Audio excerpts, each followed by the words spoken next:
Hello, everyone. Welcome back to Navellier Market Buzz episode 4. I'm Crystal Navellier, joined with my father, Louis Navellier. We have a lot to discuss. A lot of changes happened this week. So let's jump in. The Fed has finally cut rates. What was your reaction?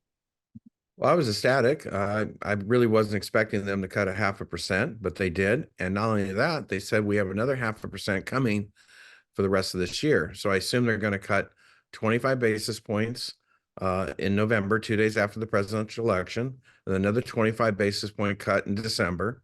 And furthermore, their dot plot revealed that they want to cut 3 more times in 2025. So that's a total of 1.75% in rate cuts. So I'm ecstatic. They're clearly worried about the job market. They forecasted the unemployment rate would rise to 4.4%. And so they're clearly worried about the job market. But now, in wake of this Fed cut, why did Treasury yields go higher? Well, that's an excellent question. They immediately went down, but then they started climbing higher. And the real big move upward was on Thursday when the stock market staged a very impressive rally. So I think what essentially happened is a lot of people that were in cash on the sidelines got coaxed back into the stock market on Thursday. So yields naturally went up. So just so everybody knows, when the stock market goes down, usually yields fall. When the stock market rallies, yields will meander higher. And that's exactly what happened last week. So now kind of switching gears to what's going on with the economy. Did FedEx sales and earnings show a sign of that? Yeah, FedEx laid an egg, unfortunately. They missed on sales, they missed on earnings, and they lowered their guidance. And that's just a sign that businesses are very cautious on their spending.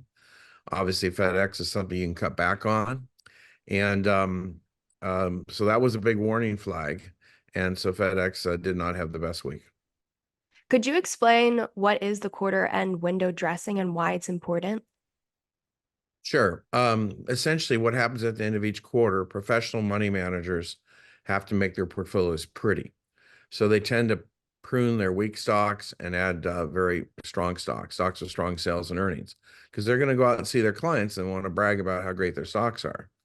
So I've always benefited from quarter and window dressing because I always have stocks that have stronger sales and earnings in the market. And obviously, we benefited immensely last week, even on Friday, which was a sloppy day. So I enjoy quarter and window dressing, and even though September is a seasonally weak month, usually the last week of September is wonderful for us. So I'm expecting a strong week next week. The other thing that used to cause a quarter and window dressing was a quarterly ETF realignment. So when ETFs started, most of them were rebalanced at the end of each quarter. The new ETFs are now rebalanced daily. They're more like mutual funds. But some of the old ETFs, like the sector ETFs, they just have to change their weights at the end of the quarter. So let's just say the stocks are going down. Well, they got to trim those. The stocks are going up. They got to add to those.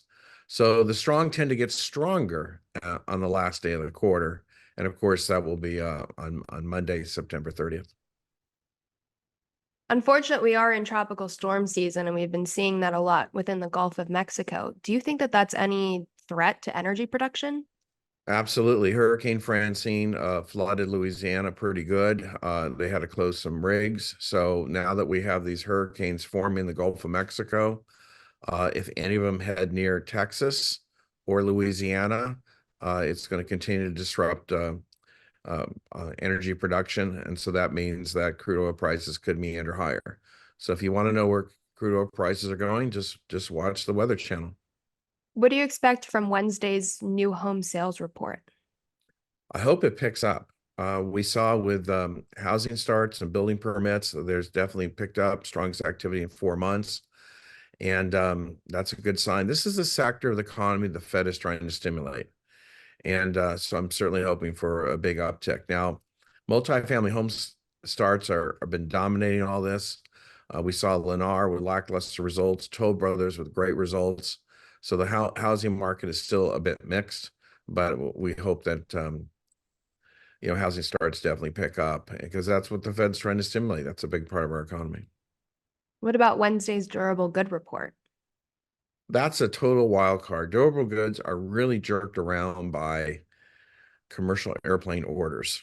And so if Boeing orders fall, they're dealing with a strike and labor unrest right now. It could really throw a wrench into durable good orders. Also, the automotive industry does change their lines in August, and there can be disruptions. So we'll see. But excluding transportation, we want to see if the core durable good orders are rising. Durable goods have been mixed in the last several months because the manufacturing sector has just been so weak. So we're hoping for an uptick, and hopefully it comes with the new auto models they launched this year. So they've retooled for all that. So I'm cautiously optimistic, but the key is to look at the details under the headline.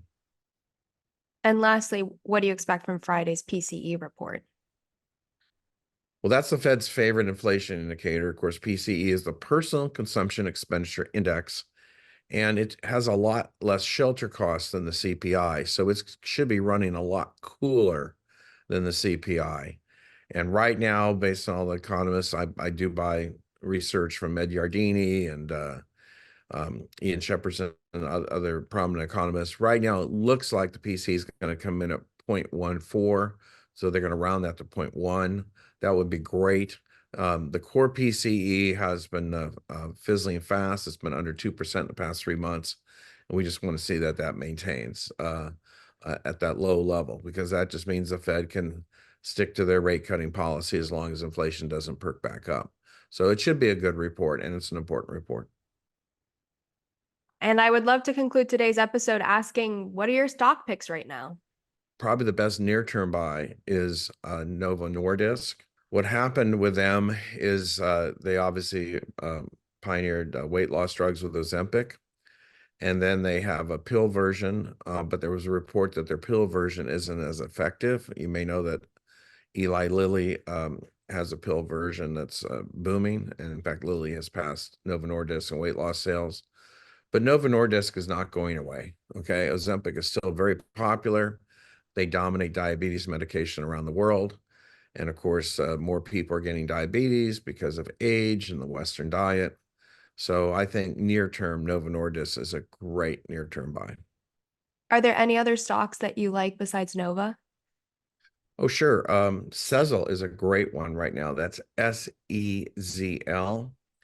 This company is a software company that helps people pay for things.